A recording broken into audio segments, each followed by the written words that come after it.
एक सदी के महान फिलोसोफर सोक्रेटिस ने कहा था कि इंसान जब तक पृथ्वी से ऊपर उठकर आसमान की तरफ नहीं बढ़ेगा तब तक वो अपनी दुनिया को बेहतर तरीके से नहीं समझ पाएगा।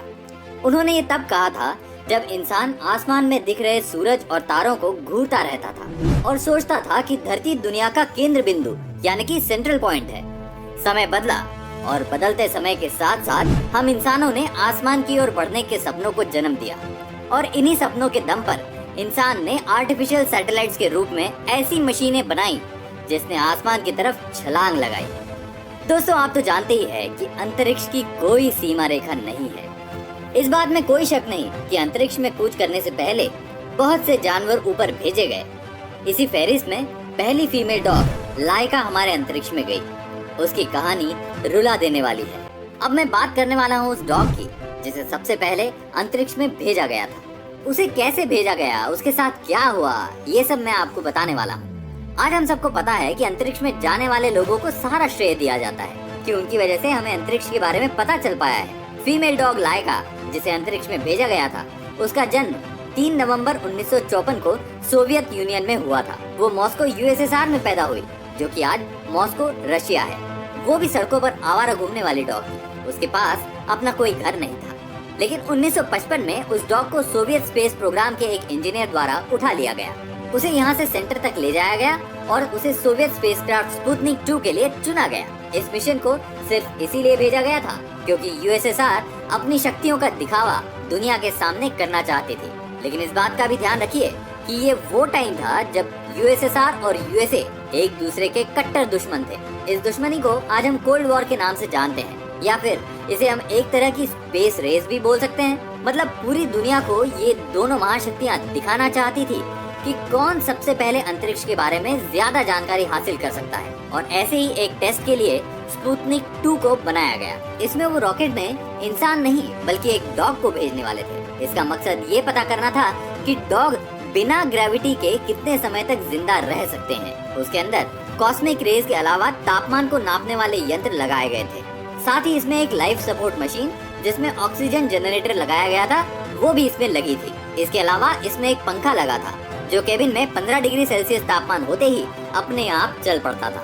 इन सब का मतलब यही था कि भेजे जाने वाले डॉग को कुछ भी दिक्कत ना हो और वो ज्यादा से ज्यादा समय तक जिंदा रहे। ये कमाल का मिशन था क्योंकि पहली बार ऑर्बिट में किसी जिंदा प्राणी को भेजा जा रहा था। लेकिन इसके जो परिणाम आए उसके बारे में तो यूएसएसआर ने कभी सोचा भी नहीं होगा। मिशन के तुरंत बाद उन्होंने बोला कि लाइका डॉग अंतरिक्ष से जिंदा वापस नहीं आएगी। उनका इतना कहते ही पूरी दुनिया में खलबली मच गई क्योंकि वो किसी बेजुबान की जान बिना बात के ले रहे थे। लेकिन फिर भी ये मिशन आगे बढ़ा। धरती पर रहते हुए लाइका डॉग को अंतरिक्ष की ट्रेनिंग दी गई थी, जैसा कि आज भी एक एस्ट्रोनॉट को स्पेस में भेजे जाने से पहले दी जाती है।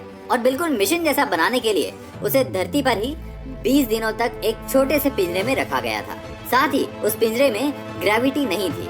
इस काम से लाइका का ब्लड प्रेशर दुगना हो चुका था। इसके बाद वो बीमार भी होने लगी। उसे एक खास तरह का जेल फूड खिलाना शुरू किया गया जो कि स्पेस में जाकर उसका खाना बनने वाला था। उड़ान से एक दिन पहले प्रोग्राम का एक इंजीनियर लाइका को अपने घर ले गया ताकि वो उसके बच्चों के साथ खेल सके, क्योंकि उसे पता था कि लाइका के पास जिंदा रहने का बहुत कम समय बचा है। कमाल की बात ये थी कि उसे इतना सब पता होते हुए भी रॉकेट के अंदर लाइका को उसी ने बिठाया था।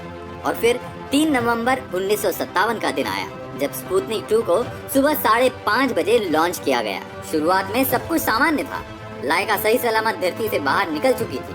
अब ऊपर गए रॉकेट को 2 हिस्सों में बंटना था, लेकिन यहाँ तकनीकी खामी आ गई और रॉकेट 2 हिस्सों में नहीं बटा। इस दिक्कत की वजह से कैप्सूल में लगे तापमान नियंत्रक यंत्र सही से काम नहीं कर पा रहे थे। जिन पंखों और कूलिंग सिस्टम के बारे में मैंने आपको पहले बताया था वो सब काम नहीं कर रहा था और अब लाइका के कैप्सूल का तापमान पूरी तरह से गर्म होने लगा। ये माना गया था कि कैप्सूल का तापमान 15 डिग्री सेल्सियस से ऊपर नहीं जाएगा, लेकिन उसका तापमान 40 डिग्री सेल्सियस तक पहुंच चुका था। बदकिस्मती से लाइका के पास कहीं और जाने की जगह नहीं थी और अब वो इंतजार कर रही थी अपनी मौत का। और फिर कुछ ही मिनटों बाद गर्मी के कारण उसकी मृत्यु हो गई। बेशक ये बहुत दर्दनाक था। काम होने के बाद उसे जहर दे के मारने का प्लान था, लेकिन इस प्लान तक तो ये प्रोजेक्ट पहुंचा ही नहीं था। पूरे 5 महीनों तक मरी हुई लाइका ने इस धरती के चक्कर लगाए। इस समय में उसने धरती का पूरे 2570 बार चक्कर लगाया और प्लान शुरू होने के 162 दिन बाद स्पुतनिक 2 ने धरती के वातावरण में घुसना शुरू किया और बदकिस्मती से वापस घुसते समय ये रॉकेट पूरी तरह से जल गया। साथ ही इसमें लाइका की बॉडी भी जलकर राख हो गई।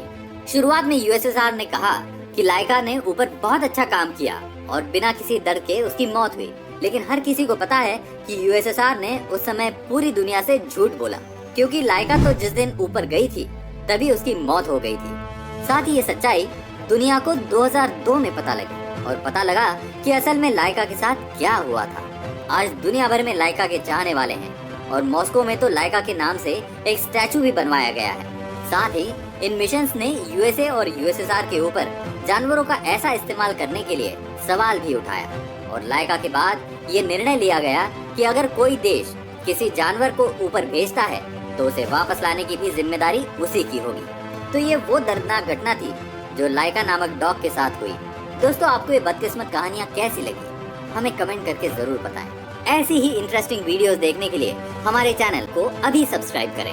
इस वीडियो के अंत तक हमारे साथ बने रहने के लिए आपका बहुत बहुत धन्यवाद।